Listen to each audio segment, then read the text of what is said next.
देखिए बच्चों, class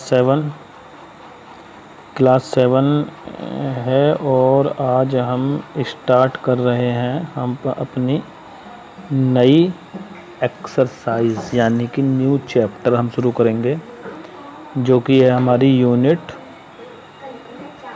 unit number 10।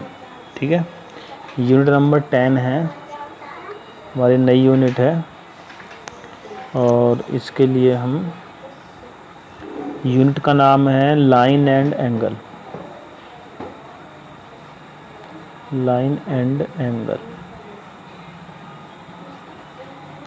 ठीक है, ये स्टार्ट होती है पेज नंबर 107 से। तो बुक भी अपने निकाल लें और उसमें ये देख लीजिए, क्लास 7 यूनिट नंबर 10 और यूनिट का नाम है लाइन एंड एंगल। इसको हमको समझना है, पेज नंबर है 107। ठीक है, तो इससे पहले हमने एक वीडियो भेजी थी आपको, उसमें आपने समझ गए होंगे आपके लाइन एंड एंगल के बारे में क्या क्या चीज़ें हमको याद रखनी है।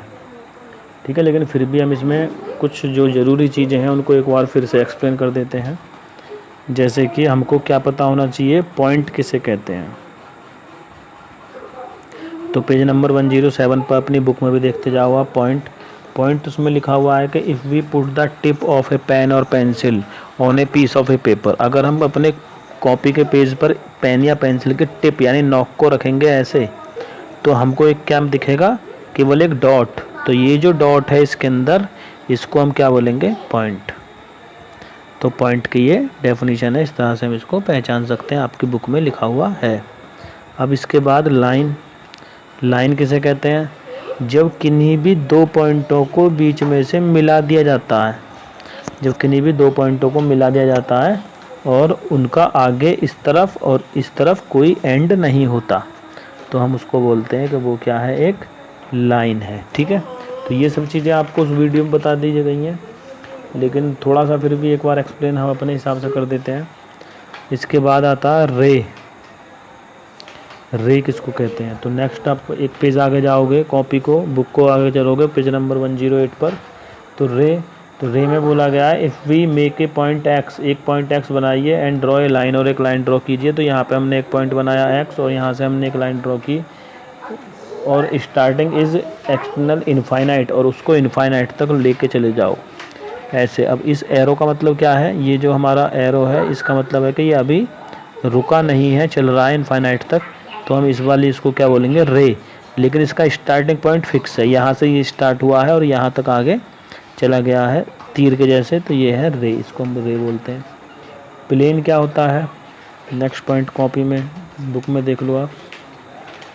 प्लेन किसको कहते हैं, if we move our plane on the top of a table, यानी प्लेन मतलब हम अपनी हथेली को अगर हम टेबल के ऊपर रखते हैं तो we get idea of a plane, हमको प्लेन का एक आइडिया होता है। तो इस तरह से जो बना हुआ हमारा फ्लैट, यानी जो भी फ्लैट सरफेस होती हैं वो हमारी प्लेन होती हैं। फ्लैट सरफेस यानी कि हम अपने हथेली को अगर टेबल के ऊपर रखते हैं तो हमें क्या आइडिया होता है कि जिस पर हमने अपना हाथ रखा हुआ है, हथेली रखी हुई है, वो क्या है, एक प्लेन चीज़ है। ठीक है, आगे और इम्पोर्टेंट बात है कि एक पॉइंट से कितनी लाइनें पास हो सकती हैं। तो मान लिया हमने एक पॉइंट ये है, इस पॉइंट से कितनी लाइनें पास हो सकती हैं। तो एक लाइन ऐसे पास हो जाएगी, एक ऐसे पास होगी, एक ऐसे पास होगी, एक ऐसे पास होगी, एक ऐसे पास होगी। तो कोई भी इनकी गिनती तो हमें लग नहीं रही कि आप गिन लोगे।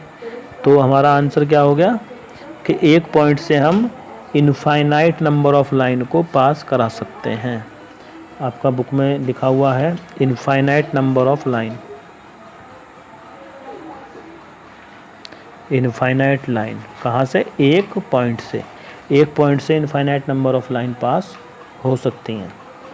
ठीक है, इसके बाद बात करते हैं कि दो पॉइंटों से कितनी लाइनें पास हो सकती हैं। मान लिया एक पॉइंट ये है और एक पॉइंट ये है, इनसे कितनी लाइनें पास हो सकती हैं। तो हम बोलेंगे केवल और केवल एक, one and only one line pass through two points. अगर हमको दो पॉइंट दिए हुए हैं तो उनसे हम केवल और केवल एक लाइन ही पास करा सकते हैं। ठीक है, आगे चलते हैं। 3 पॉइंट अगर हम लेते हैं तो 3 पॉइंटों से अगर लाइन कोई पास होती है तो उन तीनों पॉइंटों को बोलते हैं हम कोलिनियर पॉइंट। ठीक है, कोलिनियर पॉइंट। तो कोलिनियर पॉइंट अगर हो तो कोलिनियर पॉइंट मतलब मोर देन टू पॉइंट अगर एक ही लाइन के ऊपर आते हैं, मान लीजिए ये पॉइंट है इनके ऊपर ये आते हैं और वहाँ से एक लाइन पास हो सकती है, तो उस लाइन को जो पॉइंट उसमें आए हैं उस लाइन के ऊपर उन सभी पॉइंटों को हम कोलिनियर पॉइंट बोलेंगे। ठीक है, तो एक कोलिनियर पॉइंट होंगे। इसके बाद फिर चलते हैं आगे। ये पेज नंबर 109 पर को एक बार थोड़ा सा रीड कर लेना आप अपने हिसाब से। ठीक है, इसको आप पढ़ लो एक बार। और इसमें जो लाइन के बारे में बताया गया है कि पैरेलल लाइन क्या होती है, ट्रांजिटिव लाइन कौन सी होती है और परपेंडिकुलर लाइन कौन सी होती है, एक बार इनको पढ़ लो। हम नेक्स्ट पेज पर बता देते हैं 110 पेज पर कुछ डेफिनेशन और है। ठीक है, तो ये हो गया कि राइट एंगल। अब एंगल की बात करते हैं। तो एंगल किसे कहते हैं? जब दो रे का स्टार्टिंग पॉइंट सेम होता है, यानी यहाँ अगर कोई पॉइंट है तो एक रे इधर को जाती है और एक रे इधर जाती है, तो उनके बीच में जो जगह बचती है इसको हम बोलते हैं एंगल। ठीक है, ये एंगल होता है, समझे। जहाँ पर दो रे का स्टार्टिंग पॉइंट जब सेम होता है तो उनके बीच में बनने वाली जो स्पेस होगा उसको हम एंगल बोलेंगे। तो राइट एंगल की बात होती है। राइट एंगल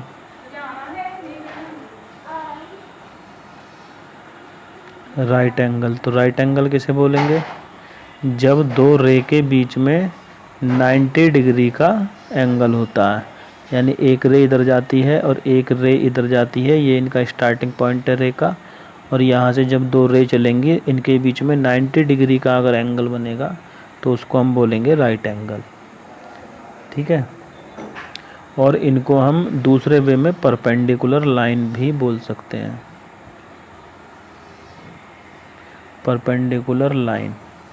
तो यहाँ से एक बात और आ जाती है कि जब भी दो रे के बीच में 90 डिग्री एंगल होता है यानी राइट एंगल बनता है, तो वो दोनों लाइनें परपेंडिकुलर होती हैं। इस बात को भी याद रखना। या हम कह सकते हैं कि जब लाइनें परपेंडिकुलर होती हैं तो उनके बीच में 90 डिग्री एंगल बनता है। ठीक है, इसके बाद आ जाते हैं हम पेयर ऑफ एंगल पर। पेयर ऑफ एंगल होता है। तो पेयर से जैसे पता चल रहा है, पेयर का मतलब जोड़ा, यानी दो होंगे। तो जब दो एंगल आपस में जुड़े हुए होते हैं, तो पेज नंबर 110 पर बुक में भी आप देखते जाइए, जब दो एंगलों का एक पेयर होगा, जैसे मान लीजिए एक एंगल ये है और एक एंगल ये है, इसको हम एंगल 1 बोल रहे हैं, इसको हम एंगल 2 बोल रहे हैं। तो ये दोनों आपस में कैसे हैं? Pair of angle. इन दोनों को हम पेयर ऑफ एंगल बोलेंगे क्योंकि ये दोनों एंगल आपस में मिले हुए हैं। ठीक है जी, इसके बाद आ जाते हैं अपोजिट एंगल कौन से होते हैं। ये पूरी थ्योरी एक बार आपको पढ़नी पड़ेगी भाई, उसके बाद ही क्वेश्चन को आप सही कर पाओगे। मैं केवल आपको मेन बातें बता रहा हूँ। अपोजिट एंगल जैसे अपोजिट से नाम पता चल रहा है, यानी कि जब दो लाइनें एक दूसरे को इंटरसेक्ट करती हैं यानी काटती हैं किसी पॉइंट पर, तो ये और ये जो एंगल हैं वो क्या है? आमने सामने वाले एंगल हैं।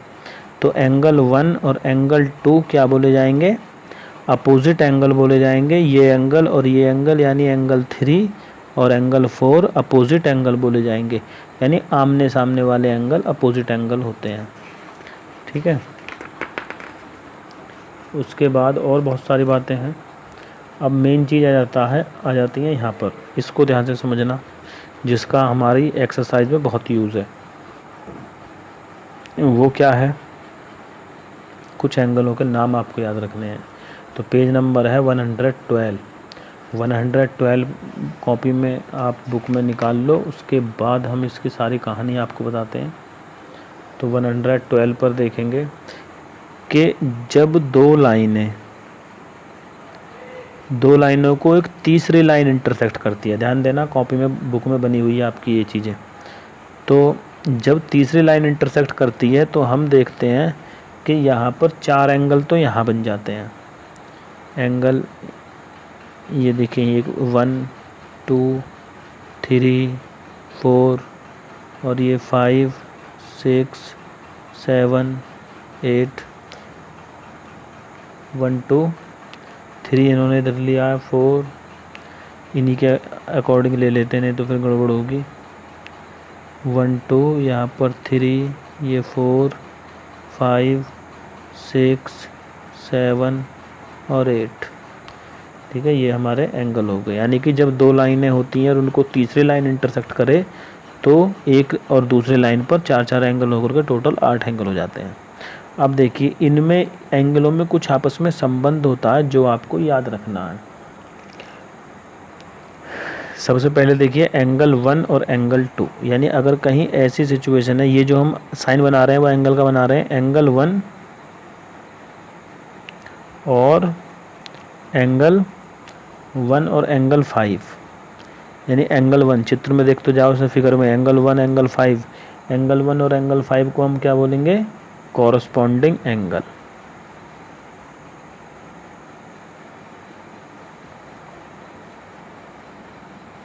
कॉरस्पॉन्डिंग एंगल याद रखना, एंगल 1 एंगल 5 कॉरस्पॉन्डिंग होते हैं।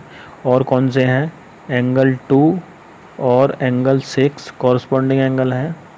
एंगल 3 और एंगल 3 के साथ हो जाएगा एंगल 7 कॉरस्पॉन्डिंग एंगल है। और एंगल 4 और एंगल 8 कॉरस्पॉन्डिंग एंगल है। ठीक है, तो इस तरह से हमको पहचान इनकी आनी चाहिए। आपकी बुक में बने हुए हैं, जहाँ पर ये एक फिगर भी बनी हुई है उसमें, तो उसमें आप देख सकते हो बीच में ये एक मंकी मैन सा बना हुआ है यहाँ पर, इस वाली उसमें देख लेना, पेज नंबर 112 पर है। तो इनको कॉरस्पॉन्डिंग एंगल बोलते हैं। ठीक है, इसके बाद इसका बी पार्ट था कि 3 और 5 को अल्टरनेट एंगल बोलते हैं, यानी 3 और 6 को। ये जो हमारे एंगल हैं 3 और 6, यानी ये एंगल 3 और एंगल 6 इस तरह के एंगल होंगे, तो इनको हम बोलेंगे अल्टरनेट एंगल।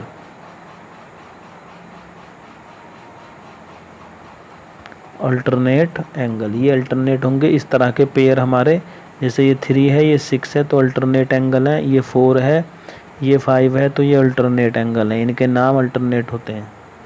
ठीक है, 3 and 5 pair of linear angle, 3 और 5 जो होगा यानी 3 एंगल और 5 angle pair of linear angle है। ठीक है, तो इस तरह से होंगे। 4 और 6 भी पेयर ऑफ लीनियर एंगल है, तो इस तरह से हमको इनके नाम याद रखने पड़ेंगे। अब इसके बाद एक चीज़ और आ जाती है, वो क्या है कि अगर एंगल 1 और 5, 2 और 6, 3 और 7, 4 और 8, सबसे नीचे जाओगे अपनी बुक में पेज नंबर 112 पर, तो वहाँ लिखा हुआ है कि कॉरस्पॉन्डिंग अगर एंगल इक्वल हों तो उनके जो सम होते हैं वो कैसे हो जाते हैं, 180 डिग्री। तो इसको याद रखना।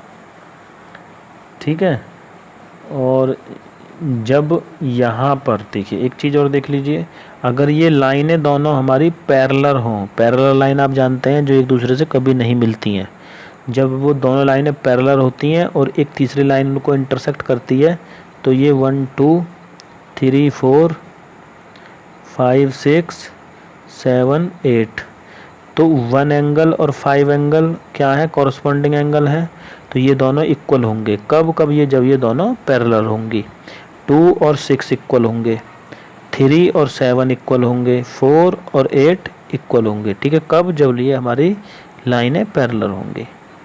ठीक है, और अल्टरनेट एंगल बराबर होंगे, जैसे एंगल 3 का अल्टरनेट एंगल 6 है, तो दोनों आपस में इक्वल होंगे जब ये लाइन पैरेलल होंगी। एंगल 4 एंगल 5 इक्वल होंगे जब ये लाइन पैरेलल होंगी। ठीक है, तो ये हो गया।